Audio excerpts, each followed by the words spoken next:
तर त्या ठिकाणी त्याच्या पाठीमागं दृश्याच्या ज्ञानासाठी दर्शन आणि द्रष्टा पाठीमागं लागतो, तेव्हा दृश्याचं ज्ञान होतं.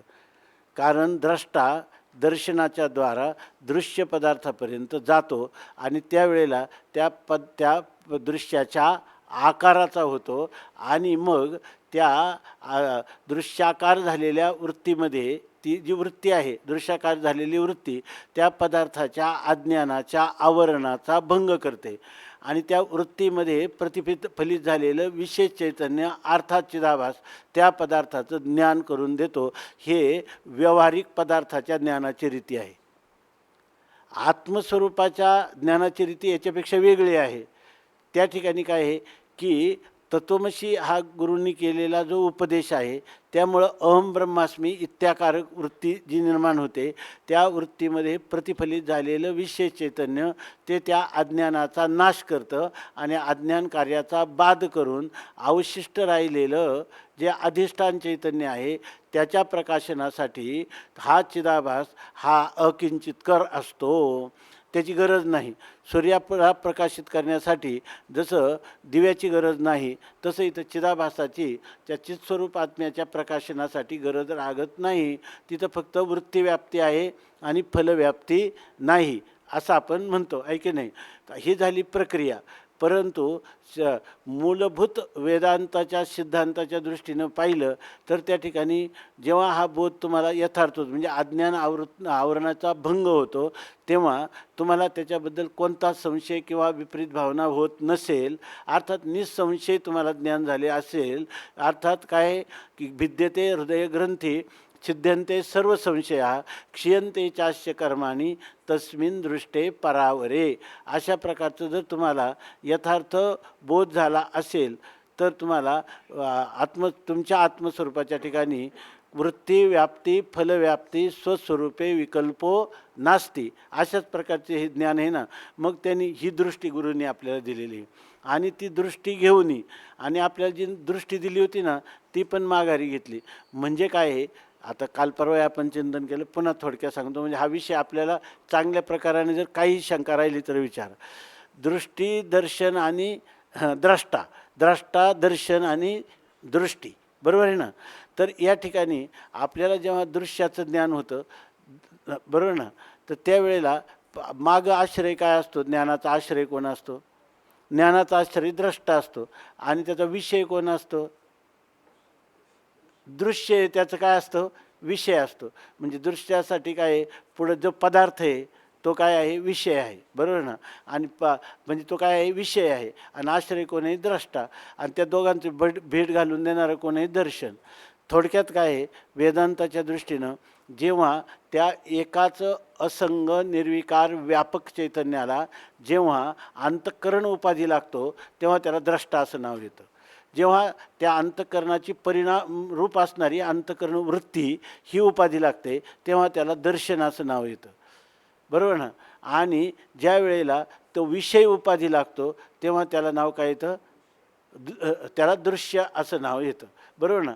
मग आता या ठिकाणी हा जो पाठीमागं अंतःकरण उपाधीनं युक्त जो द्रष्टा आहे त्याचं अंतःकरणच जर बाधित झालं तर द्रष्टा कोण राहिला, बरं. द्रष्ट्याचाच परिणाम दर्शन असतं, मग दर्शन तरी कुठं राहिलं. आणि द्रष्टा दृश्य हे जर दोन मावळले तर दृश्य कोणत्या दृश्याला विषय करणार आणि कोण करणार. म्हणजे याचा अर्थ खऱ्या आत्मस्वरूपाच्या ठिकाणी मागं आश्रय नसतो आणि पुढं विषय नसतो. असं आश्रय विषय रवी महाराज लक्षात येते ना, आश्रय विषय रहित असणारं ज्ञान ते कोणाचं आहे, ते आपलं स्वरूप आहे.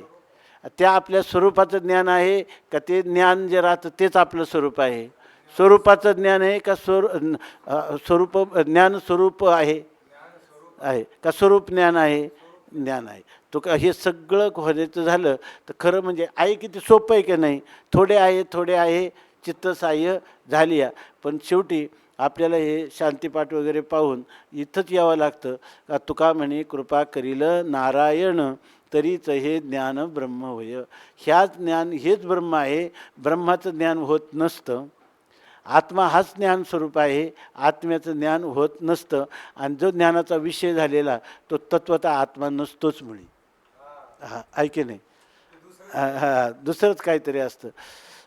असं धाडस करून त्याला ते अनात्माच असतं. ऐके ना.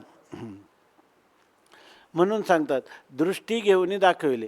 श्रीगुरूंनी आपली दृष्टी दिली का दृष्टी घेतली? हा त्या दृष्टीचा काय केला? निराश केला आणि मग दाखविले आणि मग ते आत्मस्वरूपाचं आपल्याला दर्शन करून दिलं.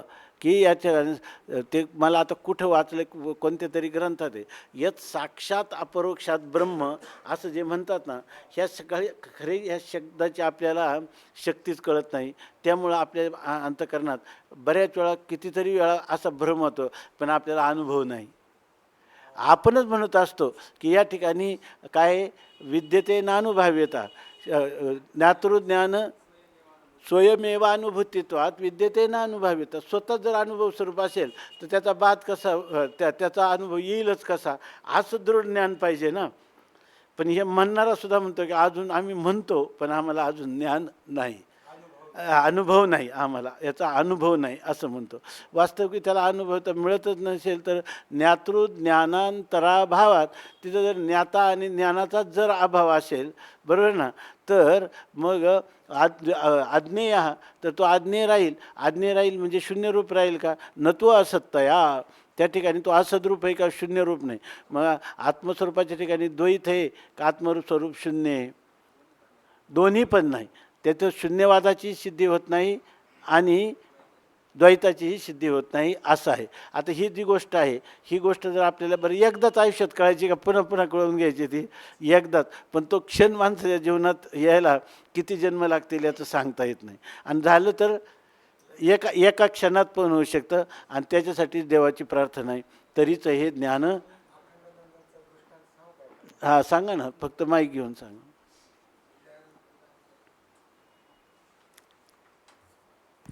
ते म्हणजे तुम्हीच लिहिलेलं आहे हे ब्रह्मज्ञान आणि त्याच्या प्राप्तीची साधने. हा जो 13व्या अध्यायावरचा स्वामी अखंडानंद सरस्वतींनी जे काही लिखाण केलं, बाबांनी कोरोनामध्ये त्या 13व्या अध्यायावर लिखाण केलं पूर्ण. आणि ज्येष्ठ गुरुबंधू गुरु समानच आहेत आमचे भागवत महाराज, त्यांनी त्यावर लिखाण केलं. आणि जेव्हा पुस्तकं छापून आली तर बाबा कोरोनात म्हणाले होते की पहिलं पुस्तक तुम्हाला. आणि कोरोना संपतच आला होता आणि योगायोगाने मी जिवंत राहिलो होतो कोरोनामध्ये. आणि तो ग्रंथ घेऊन मी घरी गेलो तर त्याच्यामध्ये हा दृष्टांत होता की एक ज्ञानी महात्मा होते. त्यांनी जवळपास 25-26 वर्ष वेदांताचं चिंतन केलं आणि 25-एक वर्ष सतत अहोरात्र सर्व संग परित्याग करून झोपडी बांधून वेदांताचं चिंतन केलं. आणि त्यांना एक नेहमी खंत असायची की ज्या परमात्म्याचं मी चिंतन करतोय त्याचा मला अनुभव का नाही? तो वृत्तीला पण विषय होत नाही, तर्कालाही विषय होत नाही, डोळ्यांनाही दिसत नाही, कानाला ऐकू येत नाही. काही ना काही त्याचा अवगम व्हावा, अनुभव यावा ही तळमळ त्या महात्म्याची होती. ते होणं साहजिक आहे. पण त्यांना त्या वेदांताचं रहस्य बिचाऱ्यांना कळालं नसावं. तर ते अखंडानंद स्वामी सांगितले ते तळमळत होते.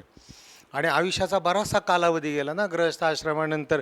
ही 25 वर्ष थकत चाललं होतं शरीर, मृत्यू जवळ येत चालला होता. म्हणून ते अधिकाधिक चिंतेमध्ये ग्रस्त होते की इतकं मी अहोरात्र चिंतन करतो वेदांताचं पण मला अनुभव का नाही, मला अनुभव का नाही, परमात्म्याने मला अनुभव द्यावा. आता भगवंत येतो त्यालाही भक्त आपला दुःखी असलेला कसं काही करमेल. म्हणून सकाळी त्यांची देवपूजा वगैरे झाल्यानंतर ते महात्मे सकाळच्या ते मॉर्निंग वॉक म्हणतात ना, सकाळी चालत जाणं, तर ते समुद्रकिनारी त्यांची झोपडी होती जंगलामध्ये. तर मग ते सकाळी फिरायला गेले समुद्रकिनारी. तर जात असताना एक लहानसं बालक त्यांना रडताना दिसलं त्या वाळवंटात, म्हणजे त्या वाळूमध्ये सागराच्या. तर ते का रडतंय म्हणून ते जवळ गेले. आता मृदू सभाय नवनीत असायचे सज्जनाचे चित्त. जवळ गेले, अरे बालका तू का रडतोयस, काय तुला दुःख आहे सांग, मी काही दूर करू शकतो का तुझं दुःख? तर ते बालक रडता रडता त्यांनी यांच्याकडे पाहिलं, म्हणाले माझं दुःख राहू द्या पण तुम्हाला काही दुःख आहे ते सांगा. ते म्हणलं अरे माझं दुःख तुला कसं कळेल, तू लहानसं बालक, सांग सांग मी दूर करतो तुझं दुःख. तू सांग मला तुझं दुःख. ते बालक म्हणाले, तुम्ही पण मला तुमचं दुःख सांगा, मी दूर करू शकतो. त्यांना असं आश्चर्य वाटले, याचा जीव केवढा आणि हा बोलतोय केवढं. ते म्हटले, बरं ठीक आहे, मग एक काम करूया, आपण दोघांनी दोघांची दुःख एकमेकाला सांगूया. ते बालक म्हटलं, मग तुम्ही सांगा आधी. मग मी माझं सांगेन.